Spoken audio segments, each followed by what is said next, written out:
भारत में आज हिंदी दिवस मनाया जा रहा है। अगर आंकड़ों के आधार पर बातें करें तो अंग्रेजी, स्पेनिश और मैड्रिन के बाद हिंदी दुनिया में चौथी सबसे ज़्यादा बोली जाने वाली भाषा है।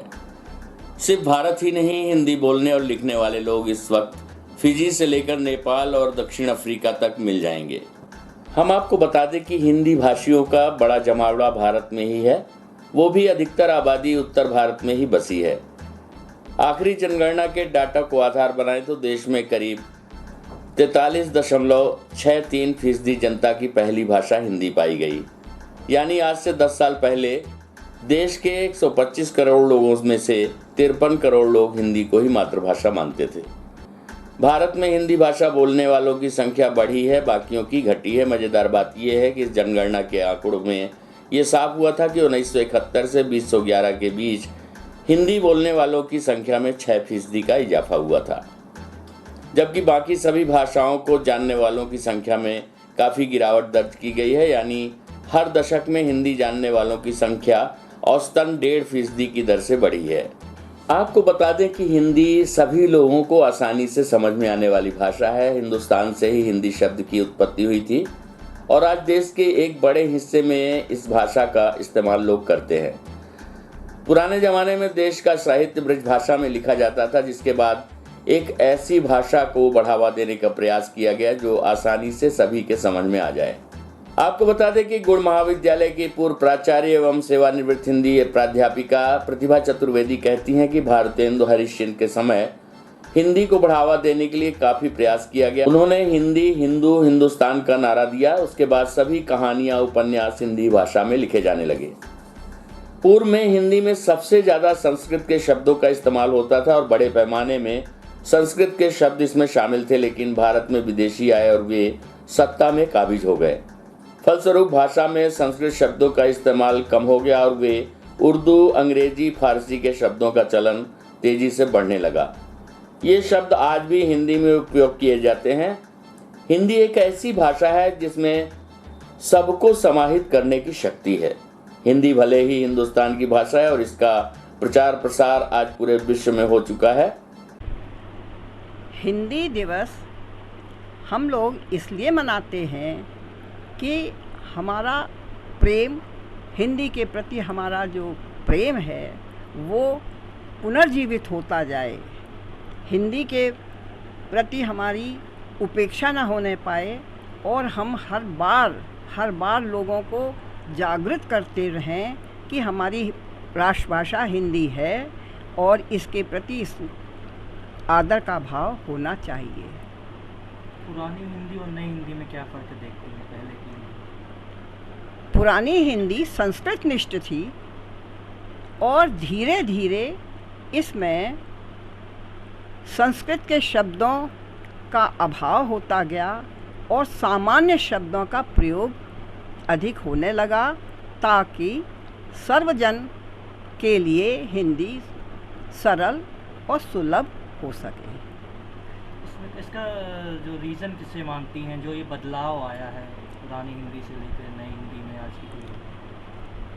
पुरानी हिंदी और आज की हिंदी में बदलाव इसलिए आया है कि हमारे देश में बाहर से लोग आते गए और उनकी जो भाषा थी उनका प्रयोग हम लोग करने लगे, उनकी भाषा के शब्दों का प्रयोग हम लोग करने लगे ताकि उनके लिए भी भाषा वो सरल हो जाए और हमारे लिए भी सरलता हो जाए कि हम जो अपने भाव व्यक्त करना चाहते हैं उन विदेशी लोगों को बात समझ में आ जाए।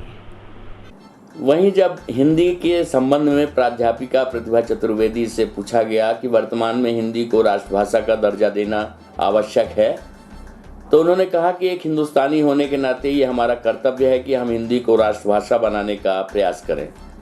हिंदी दिवस पर हम सभी को ये संकल्प लेना चाहिए कि धीरे धीरे हिंदी का इस्तेमाल कम हो रहा है और अंग्रेजी पढ़ने वाले बच्चों को ज़्यादा समझदार माना जाता है। यही कारण है कि हिंदी के प्रति लोगों में जानकारी भी कम हो रही है। आम बोलचाल के साथ लिखते समय भी बड़े पैमाने पर अशुद्धियां लोग करते हैं। जिस हिंदी को सीखने के लिए विदेशी भारत आए, उससे प्रभावित हुए उस हिंदी से देश का युवा वर्ग दूरियां बना रहा है। आइए सुनते हैं इस संबंध में प्राध्यापिका प्रतिभा चतुर्वेदी से प्राप्त जानकारी के अंश। देखा जाता है कि आजकल हिंदी लोग बोलना उचित भी नहीं समझते, क्योंकि मॉडर्न फॉरेन वो आ गई है। देखा ये जा रहा है कि जो व्यक्ति हिंदी में बोलता है वो गंवार है, अपढ़ है, और जो अंग्रेज़ी में बोलता है वो सुपीरियर है, वो बहुत अच्छा है, बहुत सम्माननीय है। लेकिन ऐसा होना नहीं चाहिए। क्योंकि हमको अपनी राष्ट्रभाषा के प्रति आदर का भाव होना चाहिए, और जो व्यक्ति हिंदी बोलता है उसके प्रति भी हम हिकारत की भावना न रखें, उसके प्रति भी हम घृणा की भावना न रखें। ये न माने कि वह निम्न कोटि का है और अंग्रेज़ी बोलने वाला सुपीरियर है, ऐसी मान्यता नहीं होनी चाहिए। क्योंकि ऐसी मान्यता होगी तो हम अपनी राष्ट्रभाषा के प्रति आदर का भाव नहीं रख पाएंगे। हिंदी दिवस मनाया जाता है, पर इसके बावजूद आज तक इसे हिंदी राष्ट्रभाषा का मान्यता नहीं मिली है देश में। बिल्कुल ठीक कह रहे हैं आप कि हिंदी दिवस हम मनाते हैं और एक ही दिन मना करके रह जाते हैं। 14 सितंबर हमारे यहाँ हिंदी दिवस के लिए नियत किया गया है, और देखने को यही आता है कि 14 तारीख में हर जगह थोड़े थोड़े कार्यक्रम हो जाते हैं, और उसके बाद फिर वही हिंदी के प्रति हिकारत की भावना, अंग्रेज़ी के प्रति श्रद्धा भाव ये देखने को मिलता है।